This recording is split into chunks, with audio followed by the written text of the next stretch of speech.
It's time now for business, and we say hello to Catherine Bennett. Catherine, it was a strident start to the week in West versus China relations, and the tone's gotten louder. It absolutely has. So Western businesses are in a bit of a dilemma right now. They're essentially having to make a choice between ethics and sales. The scandal started when old statements from H&M and Nike condemning forced labour in Xinjiang resurfaced. Chinese consumers are now boycotting them. A number of Chinese celebrities have decided to stop working with them, and they've been dropped from major e-commerce platforms in the country. So that's obviously frightened other brands who are now trying to get rid of any statements about China's human rights record. Now, that's what happened with Zara, whose parent company, Inditex, did have a statement on its website declaring the company's zero-tolerance policy towards forced labour. Until, that is, it disappeared from their website. The same thing happened with brands Abercrombie & Fitch, VF Corporation, which owns Timberland, and PVH, which owns Calvin Klein. For these brands, losing the China market would be a huge blow, particularly right now when retail in Europe and the US is still limited because of the pandemic. Zara actually has more stores in China than it does in the United States, and so was obviously keen to avoid losing those much-needed sales right now. Well, in more news from China, which doesn't appear to be making many friends at the moment. In a separate dispute, China says it will impose new anti-dumping duties on some Australian wine from Sunday. The announcement comes after Australia's ambassador to Beijing reportedly described China as a vindictive and unreliable trading partner.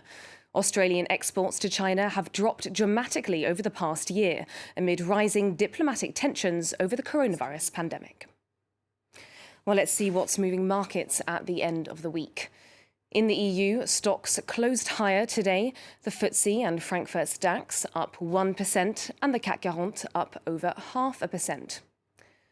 Over on Wall Street, stocks are climbing at the open, with the Dow Jones up 0.68%, the S&P 500 also up, and the Nasdaq climbing just under 0.5%. Amazon is the second largest private employer in the US, with more than 800,000 employees, but none of them are unionized. Amazon workers in Alabama are hoping to change that and are voting on whether to form a union. With just days before voting closes, Claire Rush tells us what's at stake. Union now, union later, union forever. In Bessemer, Alabama, the fight for economic and racial justice merge as thousands of Amazon employees, many of them black, look to become the first unionized Amazon warehouse in the U.S. When we say Black Lives Matter, we mean Black lives at work, not just when we're dealing with the criminal justice system. No matter the fact that they are fighting one of the biggest companies in the history of the world, they're still going to keep pressing. The workers are voting on whether to join the retail, wholesale, and department store union. Among their main grievances, insufficient break time and the intense monitoring of employees during physically demanding shifts that can last up to 12 hours. Wrists be aching, legs be sore, hands be cramping up. Sometimes my hand get cramped up so bad I just had to use one hand and try to uncramp it. You just aching all over. Since the start of the pandemic, Amazon workers have come under increasing pressure amid the rise of online shopping. To meet the growing demand, the tech giant hired more than 500,000 people in just the past year. Meanwhile, the company delivered a record performance in 2020. Net profits jumped 84% compared to 2019, and annual revenue increased by 38% to $386 billion. But in spite of this, Amazon has fiercely resisted the union drive in Alabama. It argues that its starting wage of $15 an hour is already more than twice the federal minimum wage, and that union dues would cost workers money. It even created a website called Do It Without Dues. The tech giant concerned that a successful union drive could spark similar actions at its roughly 800 facilities across the country.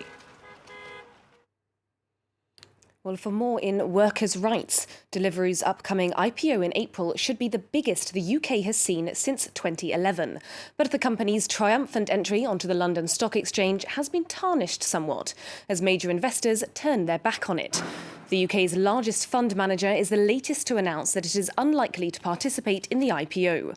3 other investors that collectively oversee more than £1 trillion in assets have also said that they're not interested. So why are these investors so unmoved? Well, for one, they're worried about working conditions in the gig economy. Deliveroo riders aren't guaranteed working hours or a minimum wage, and these investors think that's bad for business and doesn't bode well for the future of the company. Which I think seems like a reasonable reaction, but we'll see how Deliveroo's We IPO will goes. indeed. Many thanks, Catherine Bennett. We'll have the closing word on Wall Street later on.